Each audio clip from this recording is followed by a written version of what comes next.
Hello everyone and welcome to the San Jose State University School of Library and Information Science Career Colloquia session. This is Jill Cleese and I'm a SLIS Career Consultant, and I'd like to thank each of you for joining us tonight. We have a very special treat for you. This is our first ever virtual meet and greet with an employer. So we have the pleasure of having 4 representatives from Proquest, and they're with us tonight to talk about the company, what it's like to work there, discuss a variety of options that are available to you, give you tips for applying, and they'll be able to answer your questions. So our reps will plan to go through their presentation first, then they will open up for questions at that time. So you're invited to post your questions in the chat box once we get to the Q&A, but during the presentation, please do avoid using the chat box. And this session will last for 1 hour. It will be recorded and it will be made available on the SLIS Colloquia page. Each of the speakers will introduce themselves. So we'll start with Kurt. So I'm going to have you just take it away, Kurt. Okay, great. Well, welcome everybody. My name is Kurt Roehrig. I work in the technical recruiting department with Proquest out of our global headquarters in Ann Arbor, Michigan. Today we're going to be joined by Jody Burton, who is a Director of Product Management. Jody's been with the organization for quite a period of time and is going to share with everybody on the call a little bit more about Proquest. Many of you may be familiar with our organization from a higher level. Jody's going to go through some of the products, some of the offerings that we have in different divisions, like the traditional part of Proquest, division in the San Francisco Bay Area in Palo Alto, ebrary, as well as a couple of other products that we have in other subsets and divisions. Sherry Fox is our technical recruiter and human resource representative that's joining us from Serial Solutions, which is one of our divisions up in Seattle. And we're also going to be joined by Brigitte Carrabin, who is the Technical Services Manager for ebrary, the division that's based in Palo Alto itself. So what I'd like to do at this point in time is turn the conversation over to Jody for her own introduction, and I'm going to let her take it away and run through some of the slides, and we'll pick it up from there when Jody is done. So Jody, it's all yours. I am a product manager, as you said, a director of product management with Proquest. I have worked there for about 12 years. I'm a little bit of a legacy at Proquest because I have a mother who worked there for nearly 30 years before I did, and a brother who has worked there for about 20 years. So it's sort of a family operation, as it were. It's you know, it's as a career, I couldn't ask for anything better. It's been a place where I've been able to learn and grow and really stretch myself every day. It's just been a wonderful experience. So I'm thrilled to be a part of this session, and I get the benefit of and the fun job of just sort of introducing a little bit about Proquest and what we do. It's a big company, so there's a lot of information here. And I'm just going to kind of give you the highlights, and if you have any questions at the end, I'll be happy to answer those.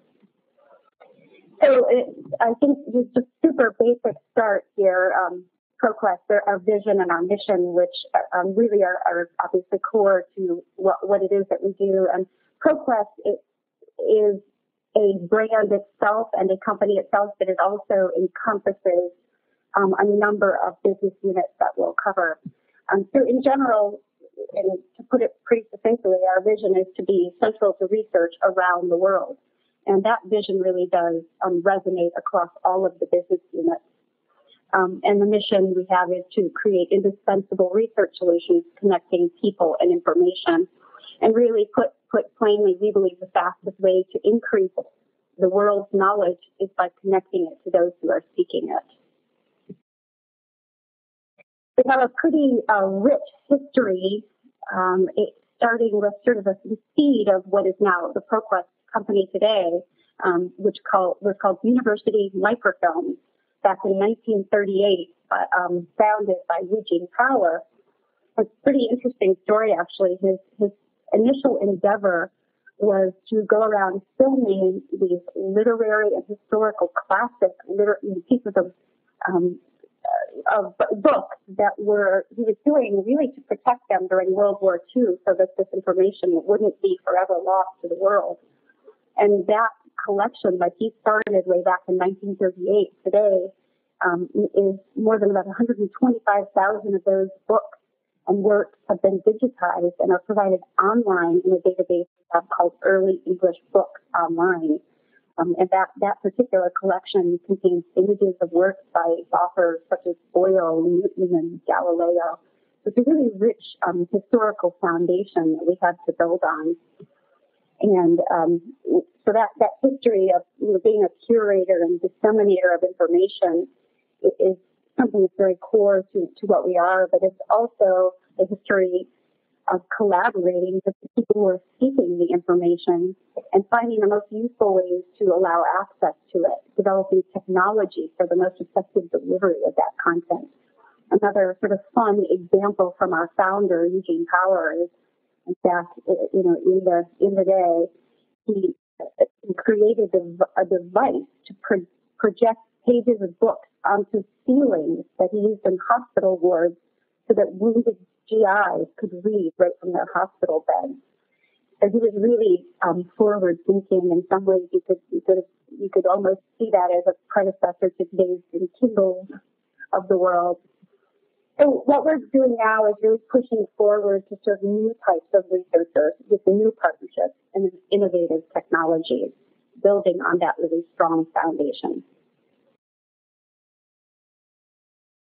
So over time, we've really expanded from that original microfilm business through targeted strategic investments, a lot of innovation and search and discovery, partnerships with customers, and customers include our publisher partners, librarians, and end users. So we use that term partnership with customers very, very broadly, and a vast embedded collection of content.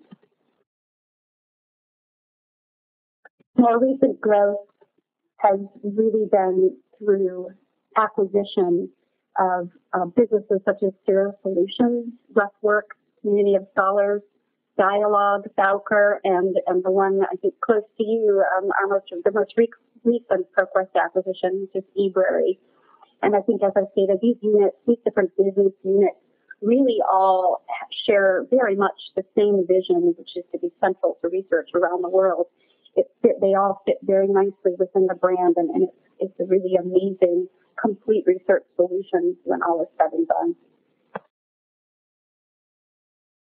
Our sort of tagline, if you were start here, it really suits, I think, what we're trying to do. We want to really be that place where researchers of all ages and types come to start their work.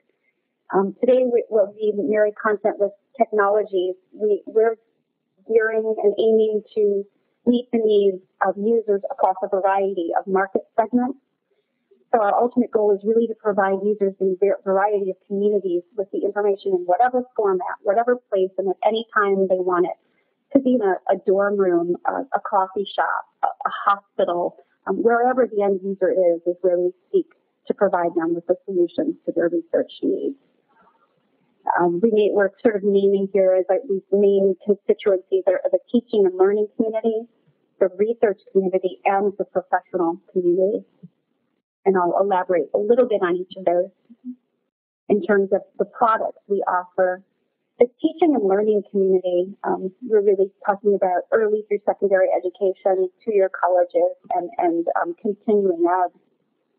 And we have really an amazing set of content for that group. We have digital teaching and learning solutions that are matched to the curricula for schools and their libraries, with leading product brands such as eLibrary, Culturegrams, World Conflicts Today, and a variety of content in a learning appropriate context with a wide range of educator tools. And for two-year colleges as well, a number of solutions really designed to meet the needs of the practical education topics such as criminal justice and diversity, nursing and allied health. And these products are built around the needs of those specific market segments. So in our nursing products, for example, we include video clips that will help a practicing nurse who's really just learning how to get her feet on the ground, just to see a process or a procedure on a video before she has to go perform it on a patient. And then for further education, we also have curricula-aligned content collections that really are supporting core disciplines as well as hot topic areas. Paley Center seminars for media studies is an example of a product that suits that market segment. Research community, as I was saying, is a pretty broad group per se, but what we're getting at here is this is really kind of our core constituency.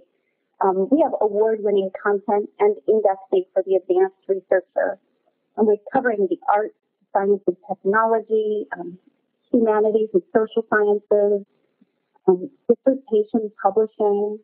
In that area, more than 2 million graduate works from graduate schools worldwide. Proquest is the official off-site digital repository for the U.S. Library of Congress. It's the only such off-site repository. We have tools from RefWorks and community of scholars, virtually content, tools, and services for every phase of research, from discovering the latest developments, managing research information and writing, finding grants, collaborators and thought leaders, speaking opportunities, and more. And the professional community. So for a long time, we've built products that are ideal for information professionals, starting with some of our core databases, such as ABI Inform, which is the world's leading business database, a news program that includes the New York Times and a variety of other well-known news products, and our ability to provide solutions to a wider range of professional users expanded greatly. It was about 2008 when we were joined by Dialogue as a group, I think, of MLIS students. I imagine you're probably familiar with Dialogue. Probably know it much better than I do. But they are, just in case you aren't familiar, a global leader in serving information professionals with business, intellectual property, and science and technology resources. And then Bowker is the exclusive U.S. and ISBN and SAN agency. They have a number of major brands, including Books in Print, PubEasy, Synthetic Solutions, PubNet, PubTrack, so a number of book resources for the professional community. So all this is built around content. We've had a long history of content leadership. We cover such a huge variety of disciplines, from, as I said, the arts, businesses, history. We have literature products, historical newspapers, which were really groundbreaking when they came out. We have the New York Times, as I mentioned before, in current form, but also digitized all the way back to the first issue of the New York Times, and many other newspapers that followed in those footsteps. So it's just a real history of content leadership, but also we don't just take the content, we also and lump it together. From there, we apply award-winning indexing and search and discovery technologies to make it the most accessible in the industry. Our technology expertise includes purpose-driven design to continuously improve the research experience. From our early days in Microform to leading market search and discovery solutions today, we're constantly making the research experience faster, easier, and better for everyone who uses it. I know we do have somebody on today from our Serious Solutions division, but I think there's sort of a shining star in our technology leadership experience, and I'm sure she'll speak to that. But they've really led the library world and market is by collaborating with librarians to create tools that are really market changing and are really changing the way people use resources in libraries today, all built around our core technologies. And we'd like to talk a little bit about our user experience leadership. And this is someplace in our company where we have a large number of librarians who are really working on our behalf. Maybe asking customers for input might sound obvious, which is really what the user experience team is all about. But we thrive on that experience. The amount and type of research that we've conducted into study habits, for example, has not only guided the development of new products, but also has inspired white papers and presentations for libraries to help librarians meet their end user needs more efficiently. And when you bring all those things together, content, technology, a close eye on what our end users and our librarians are in need of, what you ultimately end up with is a number of exciting awards that we're really proud to talk about. The most recent one I think we have on here is a Cody Award from 2012 for that. I want to say it's for Proquest Central. I don't know if Proquest Central is a rather is an interdisciplinary database that we have that's designed for the academic market segment that pretty much covers the range of disciplines from medicine to science and technology to literature and arts and humanities. And probably our best new database, we did get an award for. Actually, that's what the 2012 Cody is for. I'm sorry, the 2011 was Proquest Central. 2011 was for best new database, which is for a really, really cool database called the Vogue Archive, which is exactly what it sounds like. It's a digitized version of the well-known magazine Vogue from its first issue in 1892 into current, and it's absolutely stunning and has been picked up by libraries around the world for programs from not just fashion design, but history and women's studies, and it's just an amazing new database. Okay, so back to kind of our tagline here, start here to propel research. We have partners, primary publishers around the world, over 9,000 that we've had long-standing relationships, and we are constantly exploring ways to expand those relationships and bring that content to the world. We have publishing partners that range from Dow Jones and Factiva to small publishers of videos and niche publishers in pretty much nearly every country in the world.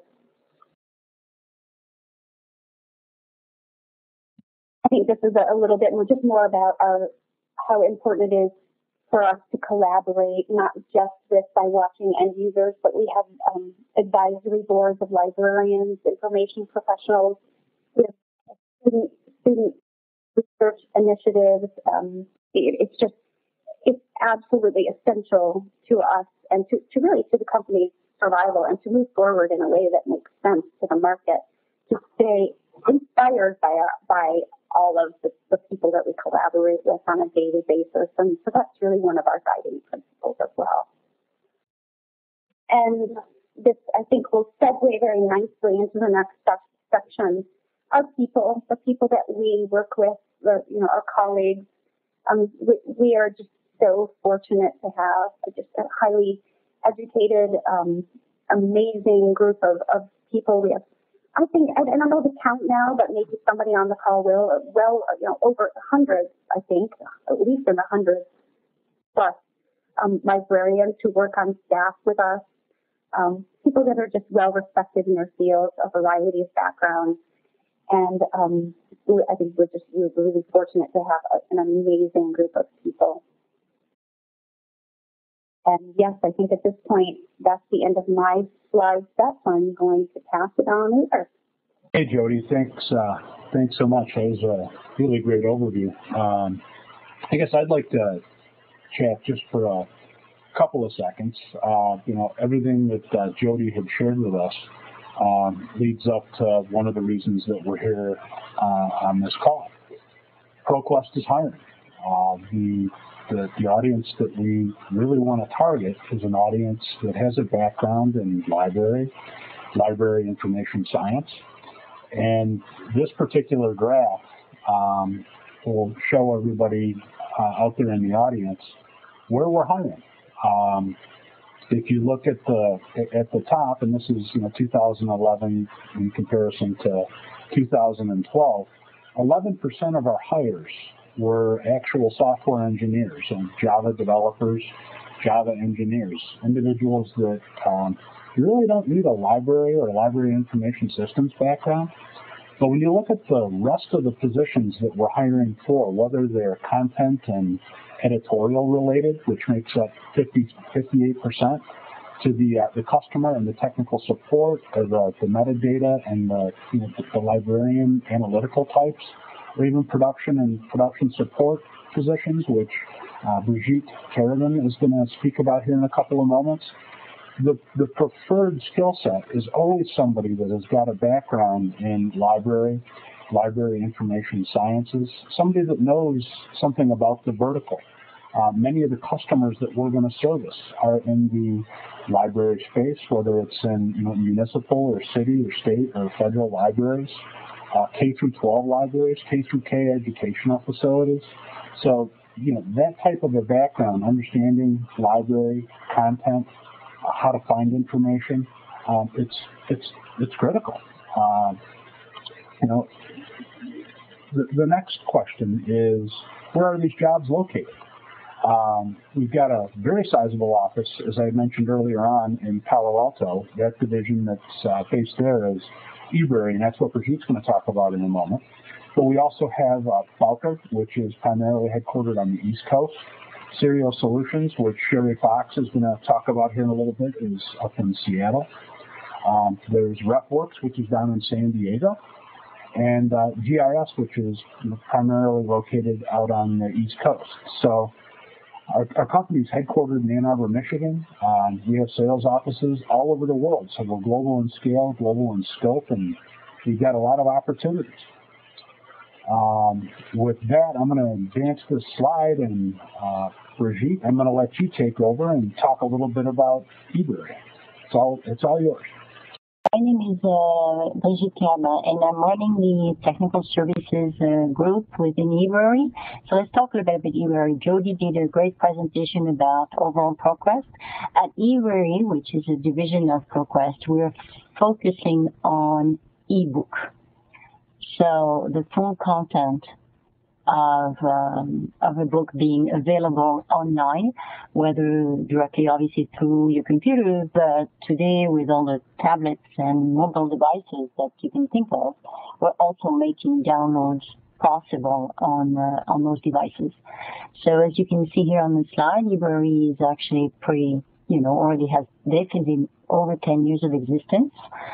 And it's definitely a leader in ebook space.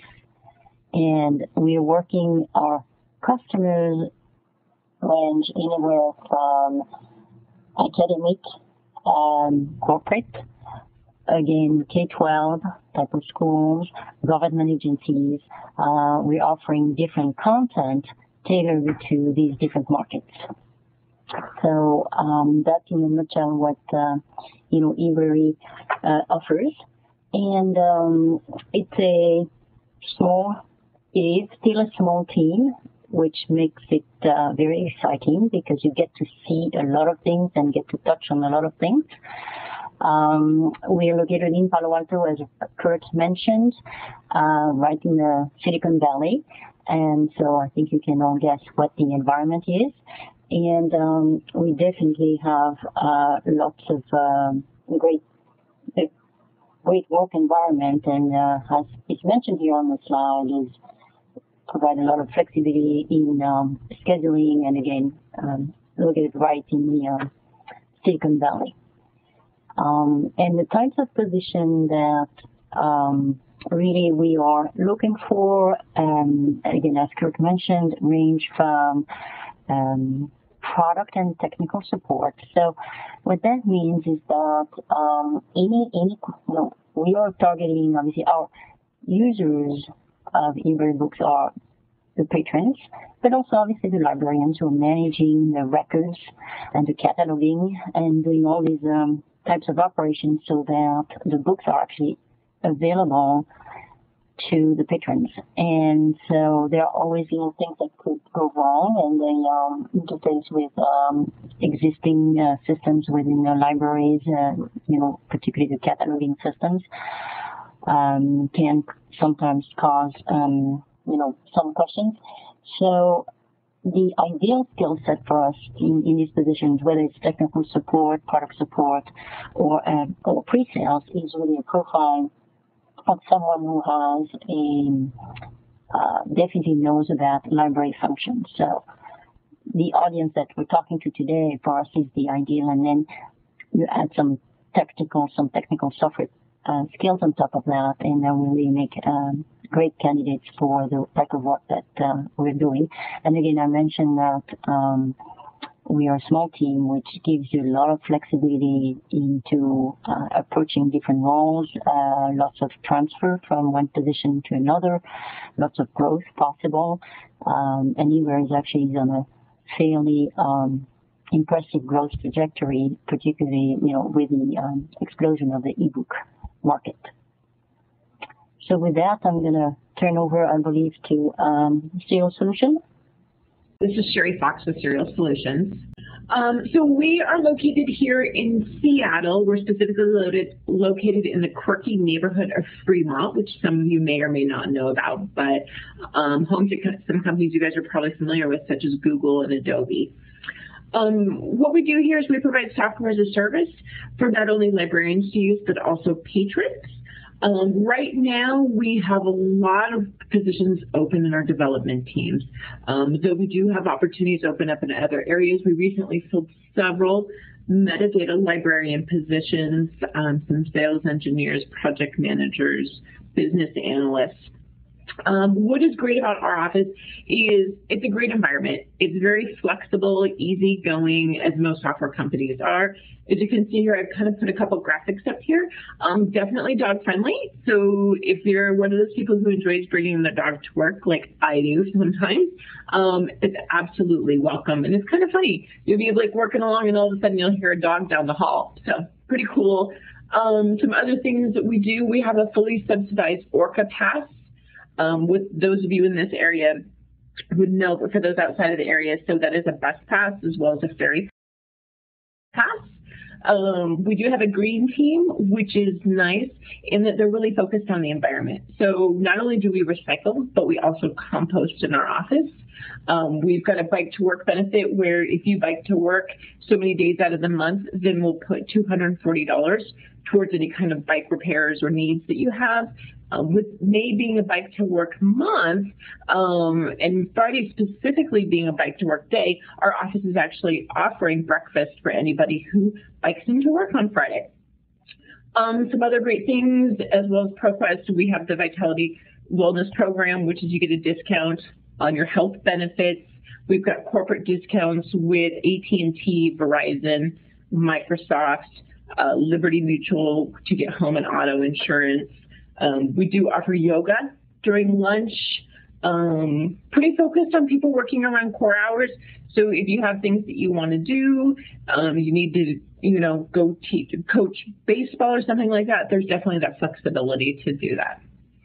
So, and I'll be available at the end of the call if people want to ask any questions about who we are and kind of what we do in our environment. As an organization as a whole, I mean, we as Proquest and all the subsidiaries, we thoroughly understand that, we're a company, but the company is made up of individuals, and the different causes and the different verticals that we support, and we're huge into libraries and librarianship. We're an organization that takes local and global concerns into consideration all the time. Sherry touched on, a couple of the programs that Serial Solutions employs out in Seattle. We actually carry a lot of that through the rest of the organization. We volunteer a lot. We encourage our employees to volunteer. We actually offer 2 days as a part of our overall benefit package to do philanthropic or volunteer work in the communities. Here in Ann Arbor, we actually have library-oriented volunteer work that we do. There's different citizenship activities. We're heavily involved in, most recently, the March of Dimes campaign. So there's more than just coming to work every day. It's, doing a good job, doing fulfilling work, but also taking care of the environment, the people in the community around you. So, that's really a big part of what Proquest is. It's more than just the products, the services, and the skills that we have discussed. It's a total picture. So when it comes down to, how do you apply, the resume and interview savvy. Sherry, I know that you put these slides together, so what I want to do is turn the mic back over to you and let you run through this side, okay? Sounds great. Thanks, Kurt. So what I did is, I know a lot of you are looking for opportunities, so I put this slide together with the idea of things to come to us prepared with. And some of this stuff might sound very basic, but as Kurt can allude to, we talk to people every day, and it's amazing how many people aren't prepared when we talk with them. So I think the first one is to do your research on us. So if you're speaking with myself or with Kurt, to know about Proquest, to be familiar with the products, to be familiar with Serial Solutions, ebrary, Bowker, whoever it is, to have done a little bit of work, looked at the website and such. I think it's also really important in this market when there's so many people looking for work to see if you have any connections. And I think the best way to do that in this day and age is with LinkedIn. Kurt and I are constantly connecting with people, and so that is a great resource, because if you have some kind of it's going to make the process a little bit easier, because you've got that person kind of going, hey, look at this person over here, because we can get thousands and thousands of resumes. One thing that's really important, and I know we see a multitude of resumes, and especially people coming out of academia, to tailor your resume to the position that you're really looking for. And I know specifically, I really don't like to look at a resume that's more about 2 pages long. And we'll get resumes that are 7 and 12 pages long. So really think about, how do you tailor it to the role that you're looking for? And think about not just what your job duties and responsibilities might have been in those roles, but really what are your accomplishments and what are your successes? What we're looking for is what makes you different than other individuals that we're talking about. We definitely want to see that you have some kind of passion for the industry, or whether that's technology.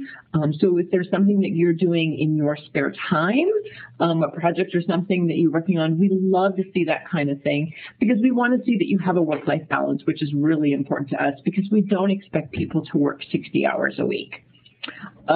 Next comes soft skills. So we're not looking at just hard skills. We also look at soft skills. Communication, how you work in a team environment.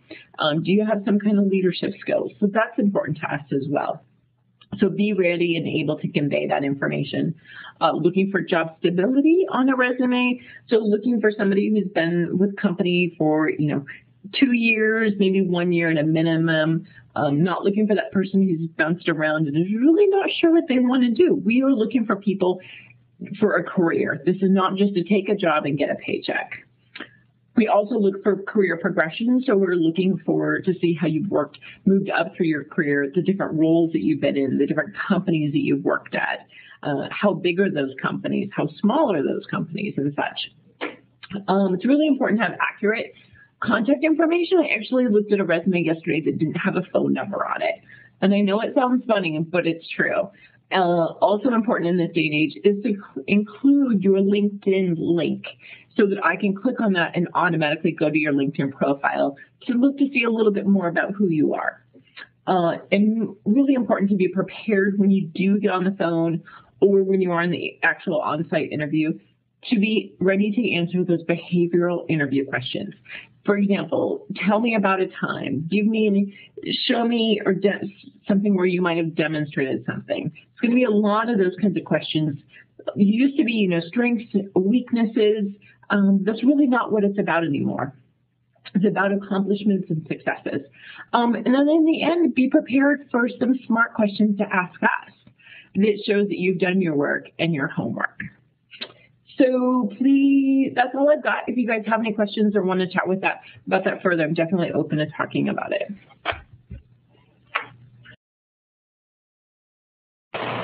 To pick up on that, as we're talking about, how to go about preparing yourself for the interview, one of the questions that everybody on the call may have is, how do I actually go about applying to a position at Proquest or one of Proquest's divisions? There's a career section on our website. Actually, if you go to proquest.com, at the bottom of the page, there's links to our individual subsidiaries, whether it's Bowker, ebrary, Cereal Solutions, every part of the business. Each part of the business actually has a career section where you can review the positions. Sherry Fox handles pretty much everything for Cereal Solutions. I handle pretty much any position for ebrary, as well as Proquest and Bowker and RefWorks that has a technical orientation to it. And I also have a colleague by the name of Denise that handles a lot of the product management, sales, customer service type roles. So if there's ever any doubt, the email address that you want to write down is apply@proquest.com. That will get to a general mailbox, and we can route your resume to the proper individual. But there's a link to every single job and every single description, and I can guarantee you that if you apply, your resume will be looked at and given consideration. To sum it up, and this is kind of to close out on the thoughts that Jody had shared earlier on. Proquest is an organization that's evolved, and we're continuing to evolve. We're in the process or the tail end of launching a singular new platform. We're an organization that, quite frankly, is committed to the path to the future. Every division, every business unit, companies that we work with, companies that we have partnerships with, we're all looking to continue to address the needs of information seekers on their path to discovery, just like the slide says. We are a team that is going to continue to propel the organization through thought-provoking envisioning the future. What's next? What's around the corner? None of us know. It's all through collaboration and provocative thought that we're going to come up with these answers. So that's, the Proquest slogan is, let's start here. That was fabulous, you guys. I learned so much. I'm over here taking copious notes. There's a couple questions that popped up, so let's get to those before we open it up to some other questions. So there's a question on here from Linda. It says, what is the average age of your workforce? Is it different in different locations, cities, or divisions? It's a tough question to answer. I suppose it starts with pretty much every position that we hire for at Proquest and any of our divisions. The preferred requirement, many times it's an actual requirement, but the preferred requirement is at a minimum a bachelor's degree. So, that's going to start out, answering the average age question, how old is somebody when they graduate college? I don't think there's an average age. It doesn't really vary by division. We've got a lot of folks that, I was at our annual meeting back in December, and we went through individuals that had just joined the company that, were a year or two out of college. And believe it or not, there were quite a few folks that have been with the organization over 40 years. That have been in probably 10 or 12 different roles that have continued to grow and evolve over time. So I don't know if that answers your question. But, there's different positions, whether it's in sales, technical support, production support. People grow and people stay. Thank you. I think that does answer the question. Looking at some of the slides that were talking about work environment, I can see where maybe some of the benefits to work environment may be more attractive perhaps to a younger generation, but I can see from what you're saying that there's quite a variety of paths to take in the company. And when you talk about looking for people who want to secure a career versus a job and have some growth potential in the company, then I can see where the ages can be very, very different. There was also another question attached to that same one, and it says, are sales positions different people from the ones who do the training after the product is purchased? Let me read that again. Are sales positions different people from the ones who do the training after the product is purchased? To answer that question, yes, we have a totally separate sales organization. Once the products are purchased, some of the positions that Brigitte was referencing, that probably gets into some of the technical support roles. These individuals understand the different divisions, the products, their function. The technical support and the product support people, believe it or not, can encounter so many different problems from clients that may be software issues, software that needs to be patched, maintained, somehow modified. I know from talking to some of the technical support folks, they fielded questions from customers on having problems with products, and the problem was that they didn't have their printer connected properly. So there's different parts of the organization that support the products is the answer. And it all does start with the sales force, and the sales force is totally separate from the support organization and the development organization and the content wrangling and the content operations organization. So hopefully that answers that part of the question. There's another question that came up from Carl, and he's saying how valuable is his experience coming from an academic library background where he's doing reference and instruction. It sounds like he may have looked up some positions on the site already, and he's showing that the positions don't mention an MLIS. So that's his question. In addition to that, I'm wondering if perhaps the positions don't necessarily require the MLIS, but that is kind of your preference. Is that the group that you're sort of targeting, or address that question for us, please? The answer to that is yes, and I know Sherry Fox has worked on several of those, so I'll let her handle that question. Sherry, the mic's all yours. Okay, great. Thank you, Kurt. I was actually just going to type something. So I have actually recently filled 7 metadata positions, so that MLIS is really important for that role. And we really look at the MLIS, as important for any role, but for some of our roles, like in development, it might be a plus, whereas for obviously our metadata positions, it's a requirement. So on our website specifically, you might not be seeing a lot of that right now because we just filled several of those roles.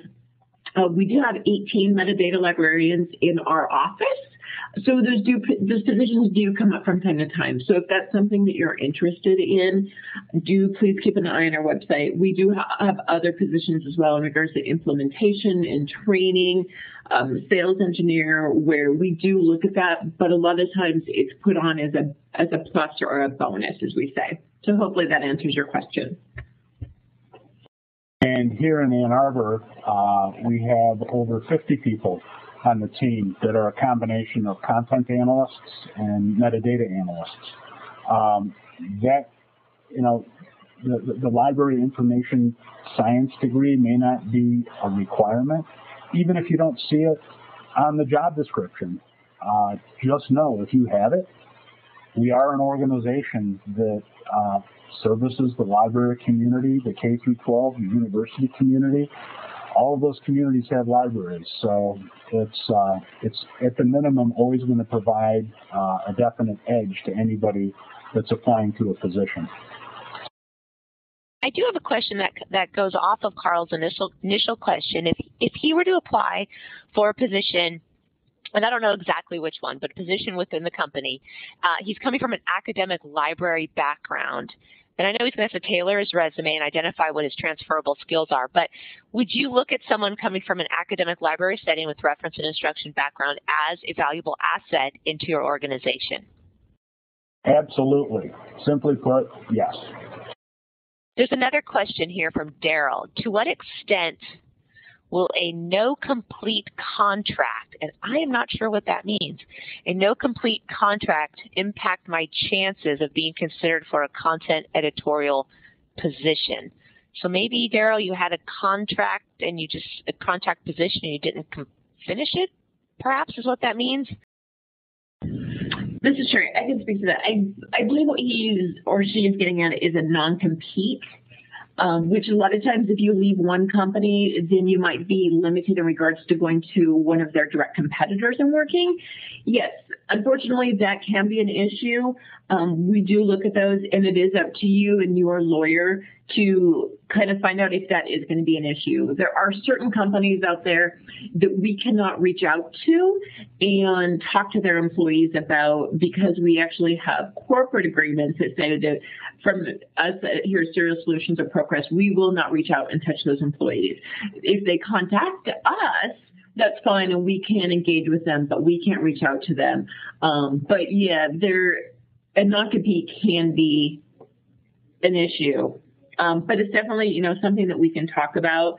And it might be looking at the role too and seeing if there's sometimes with one company we work with quite a bit, it is limited to the exact role. So maybe you could transition into a different role within our organization, and then later you could move around. So hopefully that answers the question. Now it makes sense, the no compete. There was one more question back here that I want to get. Looks like from Elizabeth. How do you regard those of us who did not have career stability before graduation, but are long-term career focused after graduation? Which that might be difficult, Elizabeth, for them to figure that out just by looking at the resume.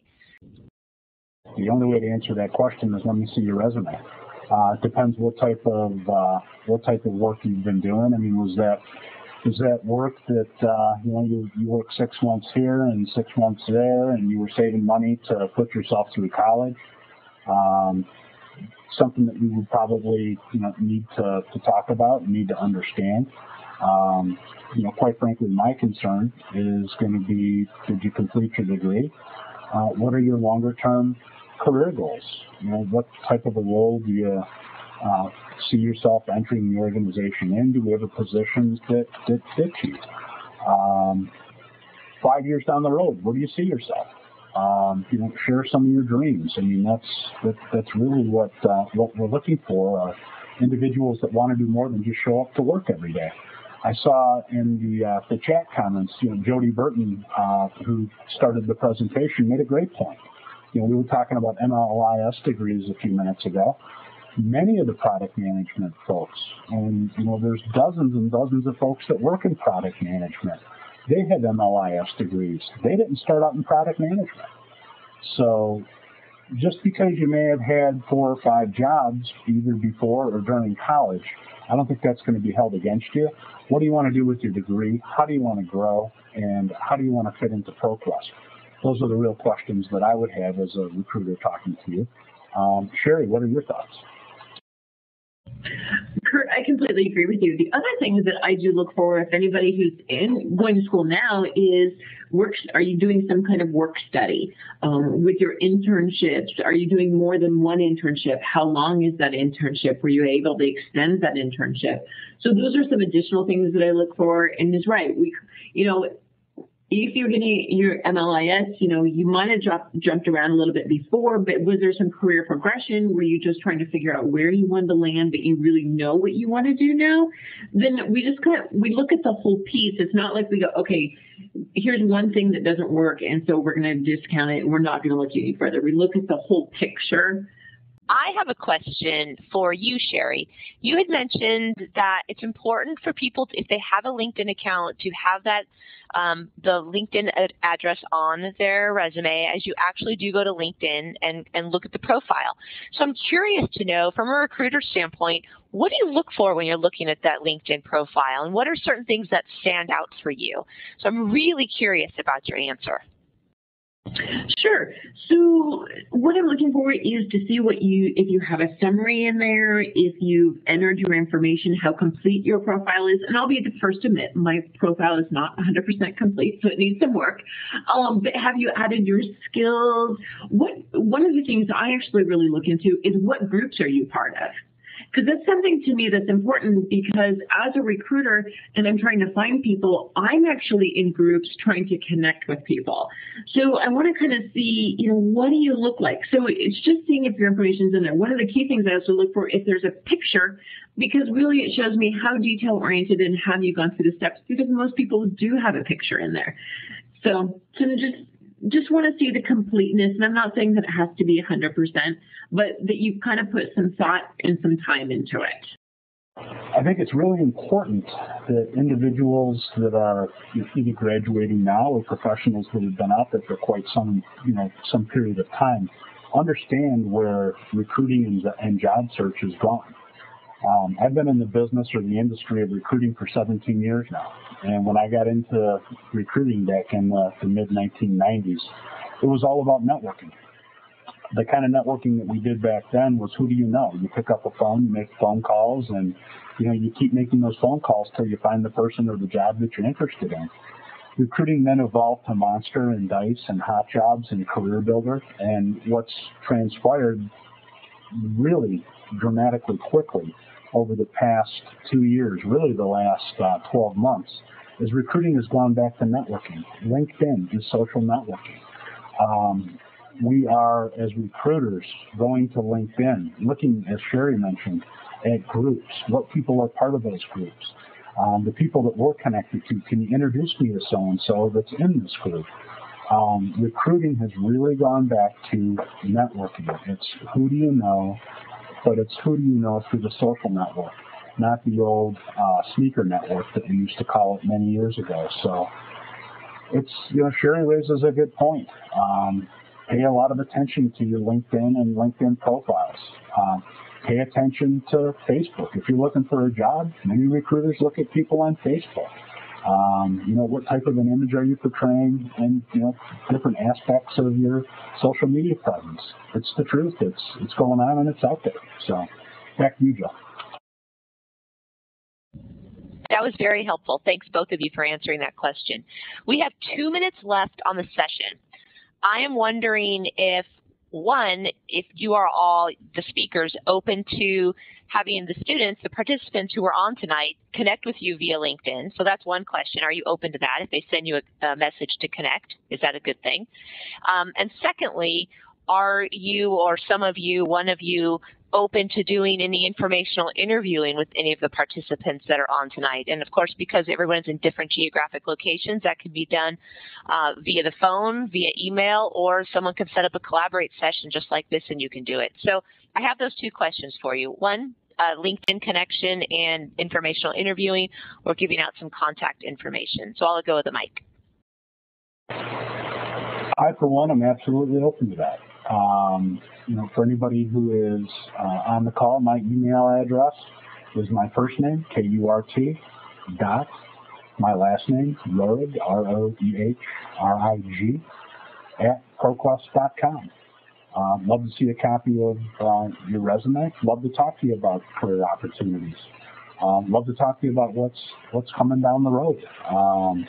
So that's what recruiting is all about, is getting to know professionals where they, are either already in the space or interested in entering it and seeing what we can do to find that match. Sherry, I'll release the mic to you. I'm absolutely welcome to connect with people. One thing I would, just advise to people is that do want to connect with me, to put something in there about how you connect with me, because I generally don't accept connections for people that don't make it personal. So that's kind of going that extra mile. We didn't cover that because it's something that's more in detail, but I just get so many, and that's a good way for me to filter out, do I really know this person or not? So yes, but please do feel free. And I actually I do informational interviews here at the University of Washington. I've done about 3 or 4 just so far this year. So if somebody is interested, I'd love to talk to them. Yeah, I forgot to mention that. Happy to connect with anybody on the call on LinkedIn, but as Sherry mentioned, please make reference to this session. That helps. We do get a lot of requests, but the whole purpose of this is to connect with everybody on the call and see if we can help you out. So back to you, Joe. Fabulous. Thank you all very much. I highly encourage everyone who's on the call to definitely connect with them via LinkedIn. And if you have additional questions after the session, because it's now 6:30, so we're going to cut it off so we stay on time, certainly email any one of the speakers and follow up with your questions. I want to thank all of our speakers. I think everybody's still on. Jody, Sherry, Brigitte, Kurt, this was fabulous, and I really appreciate you guys doing this. This was our first virtual information session with employers. I think it was great. I'm thrilled. So let's keep in touch, and thank you all so much. Have a great evening.